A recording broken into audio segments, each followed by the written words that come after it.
everybody. Welcome, welcome, welcome. After a bit of a crazy spring, I am welcoming you back to live conversations with Cross Currents Leadership. We are live on Facebook, YouTube, and Substack for just 15 minutes. We're going to do this just a couple times a month over the busy course of the summer. But we're doing that 15 minutes of golden nuggets of perfect information to really help you level up your paddle sports leadership for what you're doing in 2026.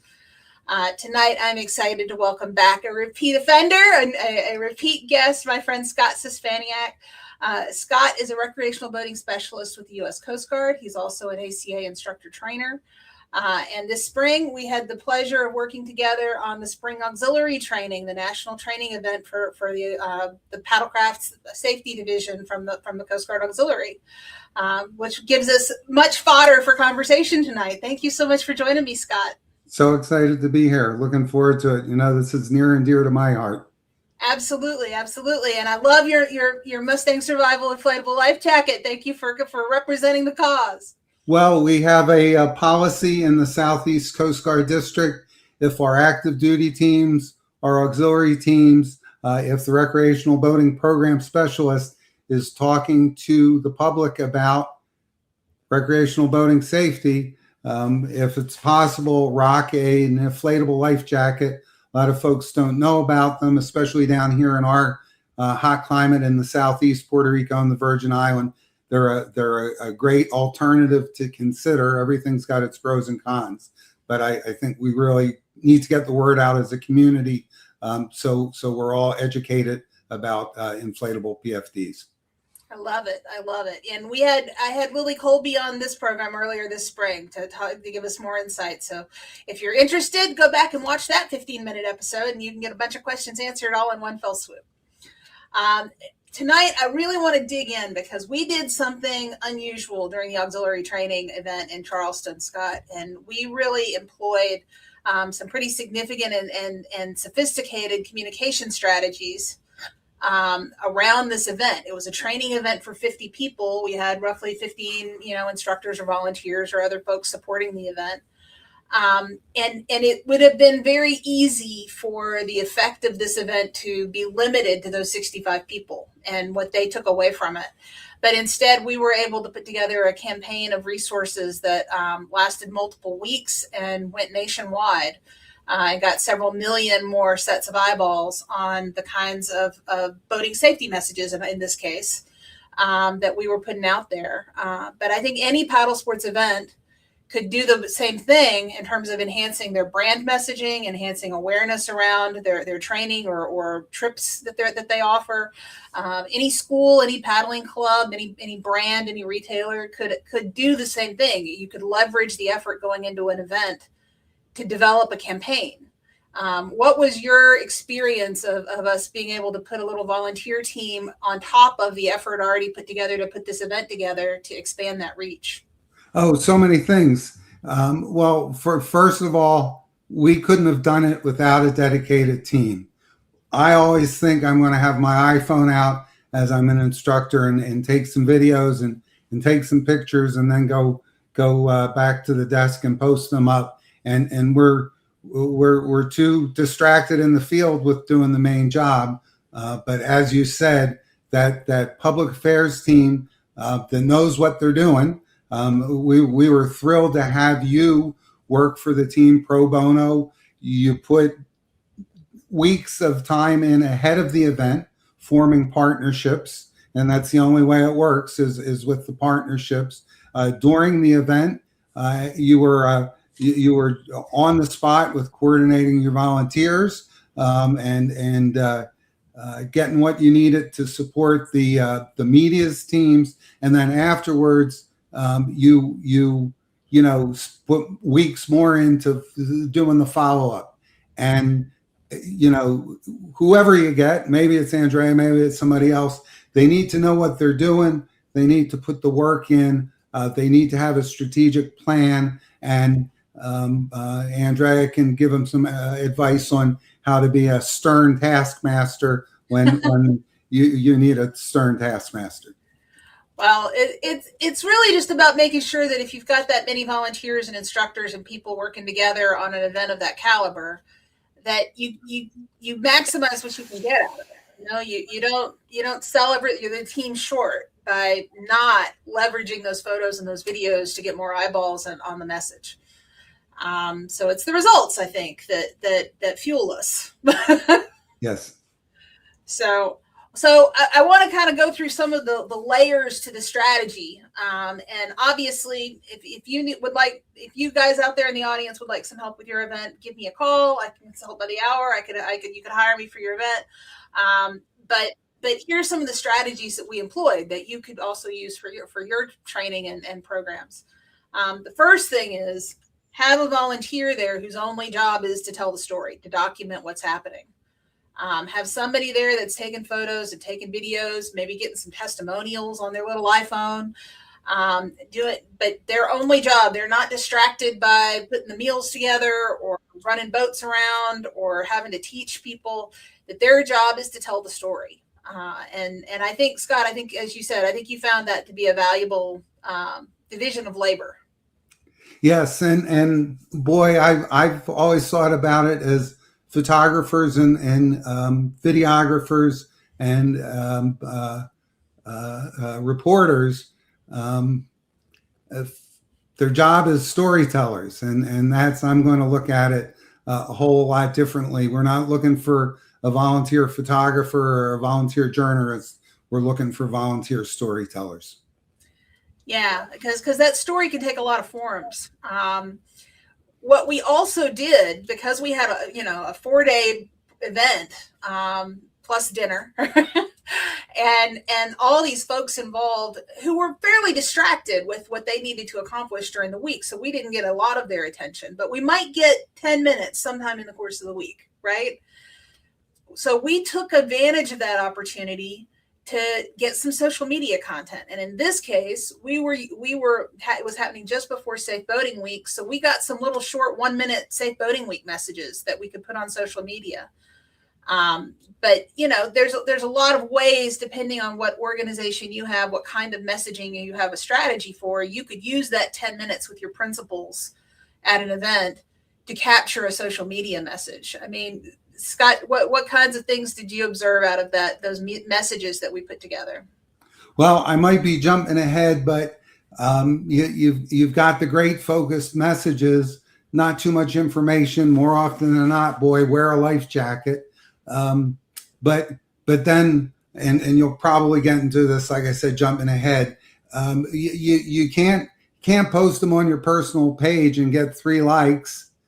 You can post that message on a Coast Guard Auxiliary Flotilla page where everybody knows they should wear life jackets, and you get 3 likes there. We've got to get involved in our social media end users groups, whether that's kayak fishermen or new stand-up paddle boarders or duck hunters from kayak. Well, all the many different paddle sports forums on Facebook, on Instagram.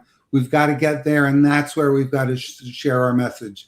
Our friend Hunter Bland told me, Scott, we've got to meet our audience where they are. They're not hanging out on Coast Guard and safe boating pages. They're hanging out on fishing and cruising and paddling pages. That's right. So if you have a nonprofit that's doing programming for youth, or if you have a paddling club that's trying to recruit new members, or a school that's trying to teach classes to new audiences, you can't just post on your page. We know that the algorithm only shows your post organically to roughly 4% of your followers. I mean, literally the only way you're going to get your post in front of most of your own followers is to push it out to a larger audience. So we've got to be able to have a home base where we make that post, but then share it out to the different forums, the different Facebook groups and the different forums in social media where the paddlers gather. And as people interact with that post, that fuels the algorithm. That tells more people to look at it. So every time somebody shares it, every time somebody likes it, every time somebody comments on it, that fuels the algorithm for you to have more impact. And that includes the people who attended your event, who are excited to share the photos with their friends. That includes the staff and volunteers who are proud of what they did and want to show everybody what they did because they had so much fun and they're so passionate about it. So, empower and energize your own people to interact as well. Yeah, and I tell you, we couldn't wait to get that highlights reel from the spring Oxford training event.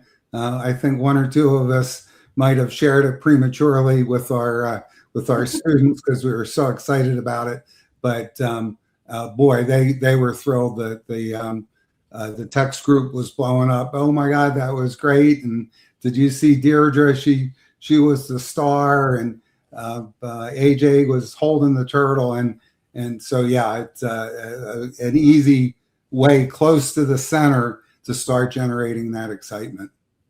Well, and part of what we did is we knew we had volunteers who had just given up a week of their life to come and support this event, and a week of revenue potential, and other things. And we knew that we were on a short timeline to have Safe Boating Week content out the following week. So we didn't want to be overly demanding on editing the highlights reel. So we came up with a plan, an alternate strategy, and that was we're going to release it the week of July 4th, so we get more Safe Boating Week messages out during the lead up to July 4th. Which turned out to be a very manageable strategy for our volunteers, and it had impact in the marketplace. So I think we got a lot more volume because the folks that attended the event, who were excited when they saw the highlight reel, shared it at a key moment in time afterward. Yes, and those highlight reels will exist. I think you're going to have our friends at the Water Sports Foundation post them up in their video library, and all these materials. It's copyright free for the boating safety community to use for their outreach messaging. That's right. So the next thing that we did, this was in Charleston, and I don't have a lot of media connections in the Charleston media market, but we already had a partnership for this event with our venue, with Charleston County Parks. And they have a professional comms team, and they know all the media in the Charleston market. So we made a key strategic decision early on in the planning that we were going to partner with a comms team at Charleston County Parks for a press release and to try to organize some media coverage. And man, that really paid off for us. Yeah, it's all about partnerships. No one entity can effectively do things on their own. And boy, we leveraged the American Canoe Association, Charleston County Park and Recreation System, the Coast Guard Auxiliary, and again, the power of those partnerships. And having a host that had a huge marketing team for their big organization, boy, that was gravy.